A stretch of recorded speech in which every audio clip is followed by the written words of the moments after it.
হুম, আমার শ্রুতিই হচ্ছে আকাশের সবচেয়ে সুন্দর তারা। আমার মেয়ের মতো সুন্দর মেয়ে এই দুনিয়াতে নাই। যারা মানুষ হিসেবে একটু কালো হয় তাদের মনটা হয় অনেক ফর্সা আর সুন্দর, ঠিক যেমনটা আকাশের তারা। আসলে মানুষের মনগুলোকেই আল্লাহ আকাশে সাজিয়ে রেখেছে আর নাম দিয়েছে তারা। সুন্দর না ব্যাপারটা? তোমার মনও সুন্দর, আপার মনও সুন্দর, তাহলে তোমরা কই? ওই তো তোর আশেপাশের তারাগুলোর মধ্যেই বিভা আছে। আর আমি হলাম ওই চাঁদটা। মা তো বড়, তাই চাঁদটাও তারাদের চেয়ে বড়। সেদিন শ্রুতি খুব হেসেছিল, খিলখিল করা হাসিতে বিমুগ্ধ হয়েছিল প্রকৃতি। এরপর থেকে প্রতিদিনই আকাশে তারা দেখতো শ্রুতি। সবচেয়ে সুন্দর তারাটাকে বিভা বানাতো, আর তার পাশের তারাটা সে নিজে হতো। হামিম আসার পর তাদের তারারাজ্যে হামিমেরও আগমন ঘটলো, আর আমিন সাহেবের নির্গমন। তারাগুলো অনেক সুন্দর, অনেক বেশি সুন্দর। আর আকাশের তারাদের থেকেও আমার সামনের তারাটা তুলনামূলকভাবে একটু বেশি সুন্দর। নিজের পাশে কারো উপস্থিতি টের পেতেই আর চোখে দেখল শ্রুতি। তার ধারণাকে সত্যি করে দিয়ে তার পাশে পার্থিবী দাঁড়িয়ে আছে। বিরক্তিতে মুখ দিয়ে আওয়াজ বের করে জানালা থেকে খাটের সামনে এসে দাঁড়ালো শ্রুতি। পার্থিব শ্রুতির পাশে এসে দাঁড়িয়ে বলল, আপনার সাথে ফ্লার্ট করলাম, কেমন হলো? আপনার কি মনে হয় না আপনি একটু বেশি বেশি করছেন? কেন করছেন এমন? আপনার স্বামী তাই। পার্থিবের সরল উত্তর। কথাটা কানে পৌঁছতেই ভেতরে ভেতরে কেঁপে উঠল শ্রুতি। ঠিকই তো, এই মানুষটাই তার স্বামী, কিন্তু তবুও পার্থিব তো জানে না শ্রুতির সম্পর্কে। আপনাকে খুব সুন্দর লাগছে, তবে একদম ন্যাচারালি আপনি অনেক বেশি সুন্দর, অনেক স্নিগ্ধ। এখন মেকআপটা কেমন যেন গলে গলে পড়ছে। কথাটায় শ্রুতির অস্বস্তি হলো। কোনো ছেলের সাথে তেমন মেশার সুযোগ হয়ে ওঠেনি। হঠাৎ এইভাবে কোনো পুরুষের প্রশংসায় অস্বস্তি হওয়াটাই হয়তো যুক্তিগত। পার্থিবের দিকে নিজের পিঠ তাক করে উল্টো ঘুরে বলল, আপনাকে আমার মেকআপ পর্যবেক্ষণ করতে বলিনি আমি। তা হয়তো বলেননি, কিন্তু স্বামী হিসেবে আমার একটা দায়িত্ব আছে না? আপনি প্রথম দেখাতেই একটা মেয়ের সাথে এভাবে কিভাবে কথা বলতে পারেন? আশ্চর্যের সাথে রাগ মিশিয়ে প্রশ্ন করল শ্রুতি। প্রথমত আপনি আমার বউ, আর দ্বিতীয়ত এটা আমাদের প্রথম দেখা নয়। এর আগেও আমাদের দেখা এবং কথা দুটোই হয়েছে, যদিও সেটা প্রথমবার ছিল না। শুনে কষ্ট লাগলো যে আমাকে ভুলে গেছেন। শেষ পর্যন্ত কিনা ভুলো মনের বউ পেলাম। শ্রুতি সঙ্গে সঙ্গে পার্থিবের দিকে তাকালো। এই প্রথম তাদের দুই জোড়া চক্ষু একে অপরের দিকে স্থির হলো। শ্রুতি নিঃশব্দে ভাবতে লাগলো তার সাথে পার্থিবের কোথায় দেখা হয়েছে, তবে তার কেন মনে নেই। সত্যি কি দেখা হয়েছে নাকি ছেলেটা মিথ্যা কথা বলছে? ভেবেই হৃদয় কুঁচকে গেল শ্রুতির। বেশি চিন্তা করবেন না, স্বাস্থ্যের জন্য একদম ভালো নয়। আর আমি চাই না আমার বউ প্রথম রাতেই চিন্তা করতে করতে গিয়ে অসুখ বাঁধিয়ে ফেলুক। আর তাছাড়া আমার যখন আপনার সাথে প্রথম দেখা হয়েছিল তখন আপনি আমায় দেখেননি, কেবল আমিই দেখেছিলাম। তাই আপনি চাইলেও আমায় মনে করতে পারবেন না। মানুষটা বড্ড অদ্ভুত। এই পর্যন্ত শ্রুতি একটা ভালো করে কথাও বলেনি, অথচ সে একটার পর একটা কথা বলেই চলেছে, আর প্রতিটা কথায় আমার বউ বলে সম্বোধন করছে। পার্থিব কি সত্যি শ্রুতিকে পছন্দ করেছে নাকি নাটক করছে? এইসব নাটকই তো। কাউকে পছন্দ করা এত সহজ নাকি? ছেলেদের কাজই তো এই নাটক করা, বউয়ের সামনে নাটক করা, আর বউ না থাকলে অন্য মেয়ের কাছে সুখের খোঁজ করা। এই সবের জলজ্যান্ত উদাহরণ তার পিতা আমিন শিকদার। নিজের বাবার প্রতি ঘৃণায় চোখে পানি চলে এলো শ্রুতির। শ্রুতি উল্টো দিকে ঘুরে আছে বিধায় তার মুখ দেখা যাচ্ছে না। পার্থিব এগিয়ে এলো মিষ্টি হাসিতে, বলে উঠল, শ্রুতি, আমার মনে হচ্ছে কোনো কারণে আপনি রেগে গেছেন। রেগে থাকুন, সমস্যা নেই। রাগটা স্বাস্থ্যের জন্য ভালো, কিন্তু রেগে থাকলেও চলুন দুজনে একসাথে নামাজটা পড়ে নেই। এতে যদি আপনার মাথার শয়তান মাটিতে নামে। শ্রুতি পার্থিবের দিকে চাইলো। রাগ করতেও এখন হালসেমি লাগছে। বুঝাই যায় মানুষটা নিজে খুবই ঠান্ডা মাথার। নামাজ পড়বেন তো পড়ুন, আমাকে বলার কি আছে? বলেই বাথরুমে চলে গেল। কিছুক্ষণ পরই বেরিয়ে নামাজে দাঁড়ালো। পার্থিবের অবাক হওয়া উচিত কিনা পার্থিব বুঝলো না। নামাজ যেহেতু পড়লই, শুরুতে অমন করার কি মানে ছিল? দুইজন একসাথে নামাজ পড়ে নিল।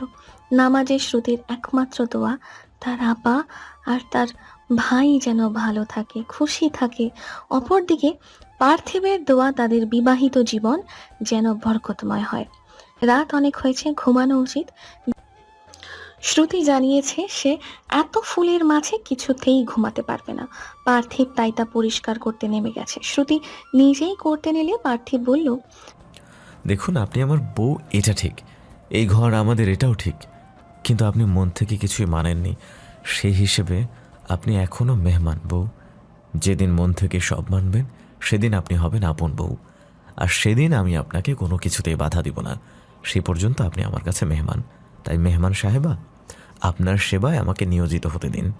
পরিষ্কার শেষে পার্থিব উজ্জ্বল মুখে এগিয়ে এলো, বলল, আপনি এবার শুতে পারেন, বিছানা একদম ক্লিয়ার। আসুন, শুয়ে পড়ুন, আমি পায়ে মলম লাগিয়ে আসছি। কথাটা বলেই পার্থিব কোনো কারণে বারান্দায় যাচ্ছিল। শ্রুতি পিছন থেকে বলল, শুনুন। পার্থিব পিছনে ফিরতেই শ্রুতি সামনের দিকে ফিরে গেল, অর্থাৎ আবার পার্থিবের দিকে পিঠ তাক করে দাঁড়ালো। পার্থিব তাকিয়েই রইল। শ্রুতি নিজের অস্বস্তি ইগো সব দূরে ঠেলে বলল, আমি আসলে সরি। পার্থিবের ভ্রু কুঁচকে গেল, বলল, কেন? শ্রুতি চোখ বন্ধ করে নিঃশ্বাস ফেলে বলল, তখন আমি ইচ্ছে করে আপনার পায়ে জগটা ফেলে দিয়েছিলাম। আপনার প্রতি অনেক রাগ হয়েছিল, তাই এখনো রাগ আছে, তবে আমি ভুল করেছি, তাই আমার মনে হলো সরিটা বলা দরকার। এক নিঃশ্বাসে কথাগুলো বলে থামল শ্রুতি। পার্থিব ক্ষমা করে দেওয়াটা অপ্রকাশিত রেখে কিছুটা মজার ছলে বলল, ছোট মানুষদের ভুল ক্ষমা করে দেওয়া উচিত। শ্রুতি ক্রুদ্ধ দৃষ্টিতে চেয়ে রইল। কিছুক্ষণ পরে শ্রুতি লক্ষ্য করলো তোষক জাতীয় কিছু আলমারির নিচের পাট থেকে বের করছে পার্থিব। শ্রুতির ভ্রু কুঁচকে গেল আপনা আপনি। শ্রুতি কিছু বলার পূর্বেই পার্থিব বলল, আজ সারাদিন অনেক ধকল গেল, ঘুমিয়ে পড়ুন জলদি। আপনি যদি ওইখানে ঘুমানোর চিন্তা করে থাকেন তাহলে চুপচাপ খাটে এসে শুয়ে পড়ুন। আজ এর ঢং আমি একদম পছন্দ করি না। আজ ঢং করছেন, কিছুদিন পর ঝাঁপিয়ে পড়বেন। শ্রুতির রুক্ষ কণ্ঠে শান্ত দৃষ্টিতে চাইল পার্থিব। কেউ একজন বলেছিল, কোনো মানুষ যদি কাউকে নাম ধরে সম্বোধন করে এতে করে ভালো লাগা কাজ করে মানুষটার প্রতি। পার্থিবের ভালো লেগেছে শ্রুতির মুখে নিজের নাম শুনে, সাথে বাকি কথা শুনে হাসিও পেল।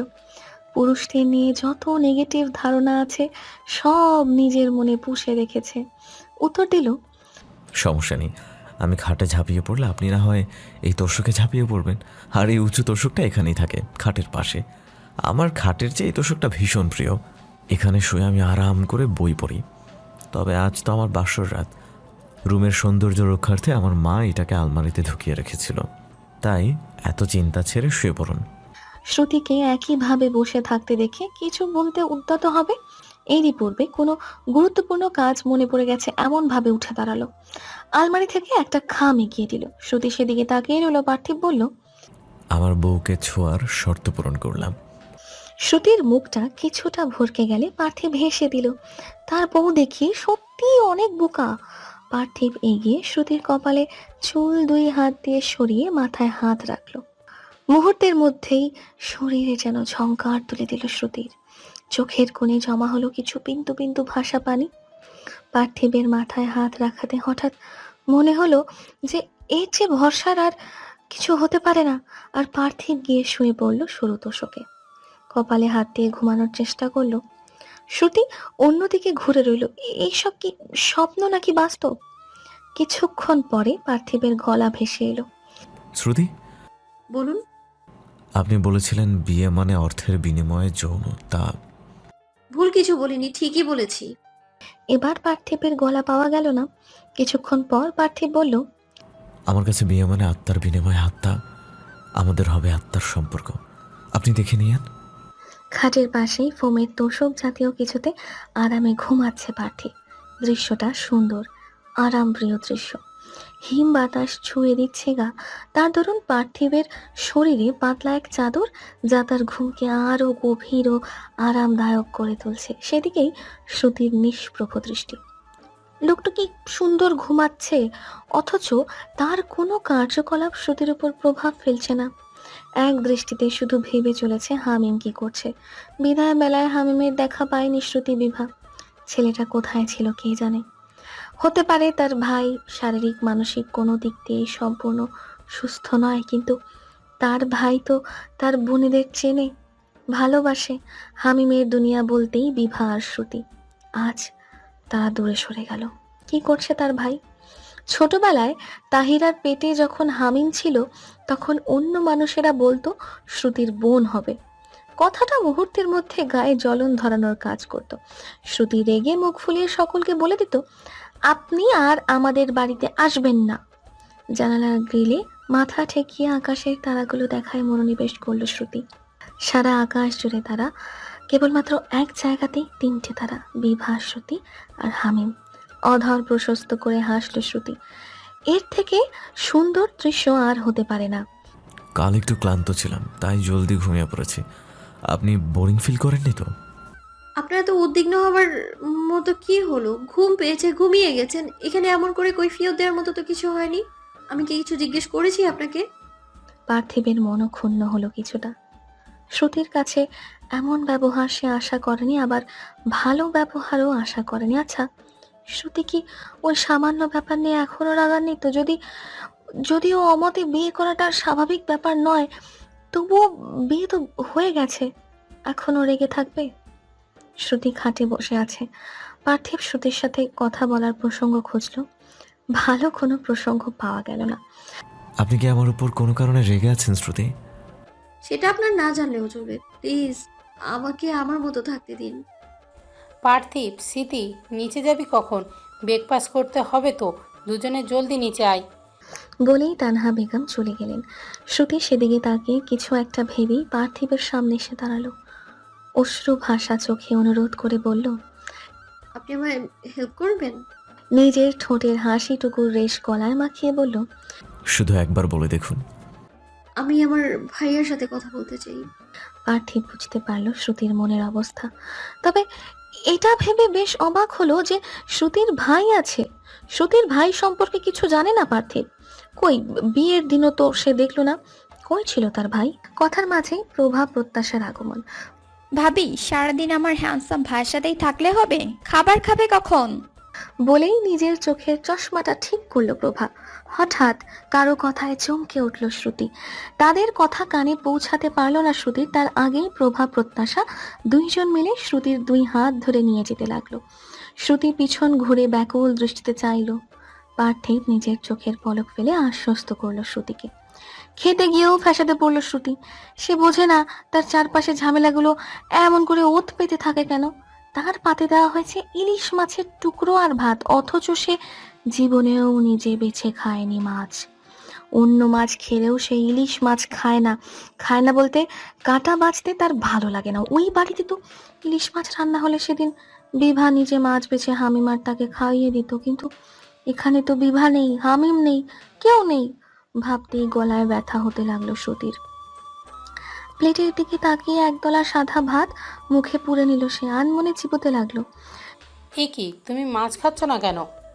আমি ইলিশ মাছ খেতে পারি না। এ মা, আমাকে বলবে তো, আমি সাহায্য করেছি, দাঁড়াও। শ্রুতি মাথা নিচু করে না বোঝালো, সে কারোর সাহায্য চায় না, লাগবে না সাহায্য। তানহা আদুরে হাত মাথায় বুলিয়ে দিলেন, মাংসের বাটি এগিয়ে বাঁধে তুলে দিলেন। শ্রুতি নিচু হয়ে চোখের পানিগুলো সামলে নিল। শ্রুতির ধারণা সে কঠিন ধাঁচের মেয়ে, তবে অল্পতে চোখের পানি আসার মানে কি? পাশ থেকে পার্থিব মাছ বেছে শ্রুতির পাতে তুলে দিল, বলল, খেয়ে নিন শ্রুতি, ইলিশ আমার প্রিয় মাছ। আপনি খেয়ে দেখুন কত মজা। কাটা হয়তো একটু বেশি, তবে স্বাদ তার চেয়েও বেশি। কাটার জন্যই বোধহয় এই মাছটা এত মজার। আর নজরে তাকালো শ্রুতি। এই কয়েক ঘন্টায় সে যা বুঝেছে তার ভিত্তিতে পার্থিব বড্ড বেশি কথা বলে, অযথাই কথা বলে। শ্রুতি কি বলেছে সে যে ইলিশ মাছ খায় না? তার কাঁটা বাছতে ভালো লাগে না বলে সে খায় না, অথচ লোকটা এমন ভাব করলো যেন শ্রুতি কোনোদিন ইলিশ মাছ খায়নি। পার্থিব মাছ বেছে বেছে শ্রুতির পাতে তুলে দিচ্ছে, কৃতজ্ঞতার বদলে শ্রুতির রাগ হচ্ছে। তবে তানহার ব্যাপারটা বেশ লাগছে। স্বামীদের তো এমনই হওয়া উচিত, স্ত্রীদের প্রতিটি ব্যাপারে নজর রাখা, দায়িত্বশীল হওয়া, স্ত্রীদের প্রতি যত্নবান হওয়া, আদর্শ স্বামী হওয়া। নিঃসন্দেহে তার ছেলে পার্থিব আদর্শ স্বামীর দলে পড়ে। আনমনে বসে আছে বিভা। মনে জমেছে অজস্র কালো মেঘ। বৃষ্টি পড়ে মনটা পরিষ্কার হলে ভালো হতো, অথচ বৃষ্টি পড়ুক তাও বিভা চায় না। ও বাড়িতে ফোন দিয়েছিল, দাদি ফোন ধরেছে, হামিমকে চাইল বিভা, অথচ হামিম বিভার সাথে কথা বলতে নারাজ। হাজার বলেও কথা বলানো যায়নি হামিমের সাথে। বিভা আরো জেনেছে হামিম তার ওষুধ খাওয়া বন্ধও করে দিয়েছে।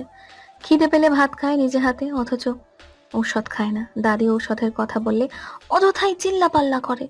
বিভা সকালে যাও খেয়েছে, কিন্তু হামিমের কথাটা শোনার পর দুপুরে গলা দিয়ে খাবার নামেনি বিভার। এই যেমন কাল রাত থেকে আজ পর্যন্ত নিজের স্বামীর সাথে স্বাভাবিক কথাই বলতে পারেনি বিভা। রাতে দুইজন দুইজনের মতো ঘুমিয়েছে, সকালবেলা নাকি নিজের কাজে চলে গিয়েছে মাহাব। বিভার শাশুড়ি শ্বশুর মিলে একাই নাস্তা করে নিয়েছিল, দুপুরেও তাই। লোকটা এমন করছে কেন? এইদিকে তার শাশুড়ি তাকে এইটা সেটা বলে পাগল বানাচ্ছে, সব প্রশ্নই মাহাব লোকটাকে নিয়ে, যার সাথে কথাই বলেনি। তাকে নিয়ে কি উত্তর দেবে? এর মাঝে শাশুড়ির ডাক পড়তেই তার কাছে চলে গেল বিভা। বিভা সুন্দর একটা সংসার চায়, ভালোবাসা চায়, নিজস্ব এক পৃথিবী চায় যেখানে সবাই সবাইকে ভালোবাসবে, কোনো কষ্ট থাকবে না। তবে হ্যাঁ, মান অভিমান অবশ্যই থাকবে। বিভার মনটা এখন ভালো। শ্রুতির সাথে তার কথা হয়েছে, শ্রুতির পর দাদির সাথে কথা বলে আবার হামিমের খোঁজ নিয়েছে বিভা। জানা গেছে দাদি হামিমকে ওষুধ খাওয়াতে সক্ষম। শুনেই বিভা খুশিতে গদগদ হয়ে গেছে। খুশির জন্য বেশি কিছু প্রয়োজন পড়ে না, কেবলমাত্র আপন মানুষের ভালো থাকাই যথেষ্ট। দাদির কথার এক ফাঁকে আরো বলেছেন, স্বামীর ঘর ভালো কইরা করিস বিভা, মনে রাখিস স্বামীর ঘরই আসল ঘর। তোর বাপ খারাপ দেখাই পুরা পুরুষ মানুষ জাতটা খারাপ না। স্বামী হইল আপন মানুষ।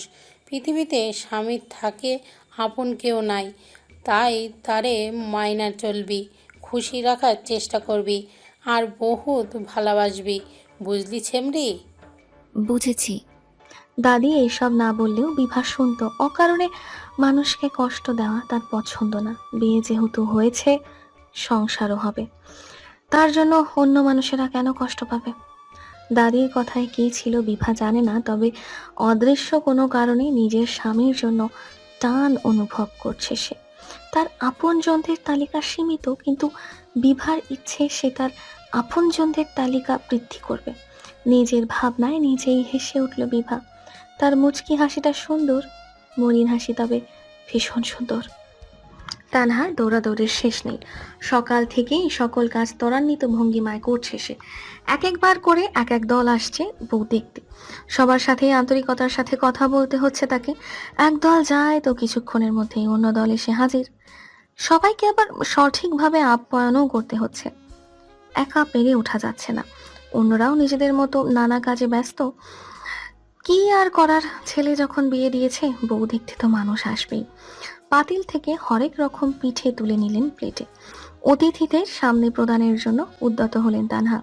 শ্রুতির মনটা ভালো না হলেও খারাপ না। সকালে বিভার সাথে কথা হয়েছে। তাছাড়া সকালে পার্থিবকে বলেছিল যাতে হামিমের সাথে কথা বলিয়ে দেয়। পার্থিব কেমন করে যেন সত্যি সত্যি হামিমের কাছে ফোন পৌঁছে দিয়েছিল, কিন্তু বিভার মতোই হামিম শ্রুতির সাথে কথা বলেনি, শুধু চুপ করে কানে নিয়ে বসেছিল। হামিমের নিঃশ্বাসের শব্দ শ্রুতি ঠিকই পেয়েছে। হামিম অন্যদের তুলনায় জোরে নিঃশ্বাস নেয়। হামিমের নিঃশ্বাসের শব্দতেই খুশি হলো শ্রুতি। শ্রুতি গম্ভীর গলায় শুধু এটুকু বলেছিল, ভাই, আমি জানি তুই শুনতে পাচ্ছিস, মন খারাপ করিস না। আমি চলে আসবো সন্ধ্যাবেলা, আপাও আসবে, আমরা আবার অনেক মজা করব, কেমন? এতটুকু বলেই থামে শ্রুতি।